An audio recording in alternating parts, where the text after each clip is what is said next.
Look at this one. So basically I'm looking at the capability of red spruce to physiologically and morphologically adapt to a warmer growing environment than it's currently experiencing right now.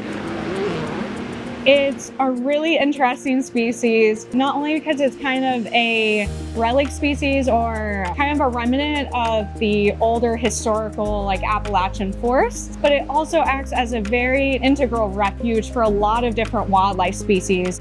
We're trying to see if we can conserve those populations and restore them to what they previously were. There's a few reasons that they are kind of particularly vulnerable. They have a very specific niche. They need cooler, moister environments. Those can only really be found on those high elevation peaks in the southern Appalachians. And they're also very specific in their light requirements. It's a little bit of a worry that these species might have that niche taken away from them.